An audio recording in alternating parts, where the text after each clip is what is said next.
Hello Google, हम इतनी अच्छी अच्छी वीडियो बना रहे हैं फिर भी वायरल नहीं हो पा रहे हैं, ऐसा क्यों?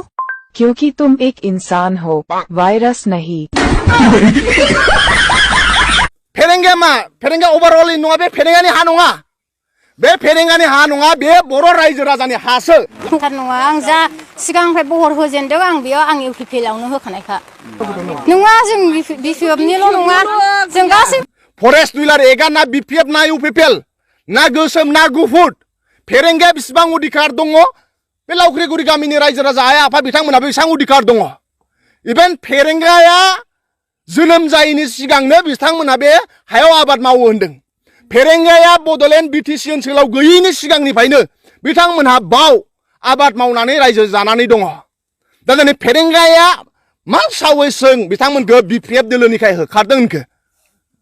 बिपिएफ दोलोनिखाय होखारदोंनो बे मोनसे जुक्ति जानो हायो नामा सुप्रिम कर्टजों चेलेन्ज खालामनाय जादों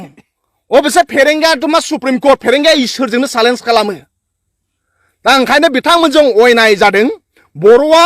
लावख्रिगुरि गामिनि बे 22 नखरा गावनि हायावनो न' सिमफाय जादों सोरजों सिमफाय जादों इउपिपिएल सरकारजों न' सिमफाय जादों उइदाउट नटिस उइदाउट इनफरमेशन फैनानै फेरेंगानि बाहायनाया सिदा थिंफोरखौ दानसि फैजोबदों बिथांमोननि न' बेसादाव गोबां रायजो जानायनि बेसाद दंमोन दानसि जोबलांदों सावलांजोबलांदों दा बिराद बिथांमोना लस जाबाय दा बे दुखु दाहाखौ बे लावख्रिगुरि गामिनि रायजो राजाया मालाबाबो बावनाय नङा जेरै फेरेंगाया लावख्रिगुरिनि गामिनि रायजो राजा आइ आफा गथ' गथायखौ मेगनाव मोदै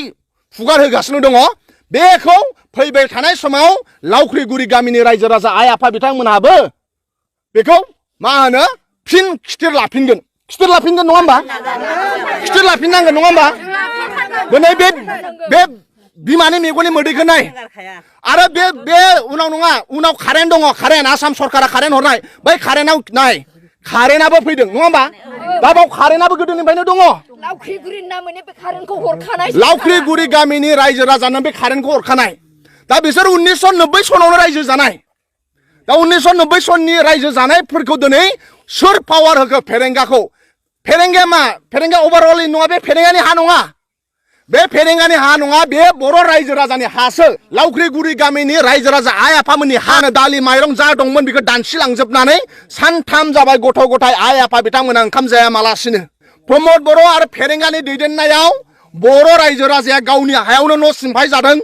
बर' रायजो राजाया गावनि हायावनो थानो थाखाय होखार जादों भारत सरकारा जेरै राइट टु फरेस्ट डुइलार एक्ट होदों हानि मोनथाय बर' फिसाफ्रा 2005 सननि सिगाङाव जाय जेराव दङ बाव हानि मोनथाय मोनथारनो नांगौ आरो बिथांमोना बाव 1990 सननिफ्रायनो आबाद मावनानै जाबोदों होननानै फोरमायदों नङा होमबा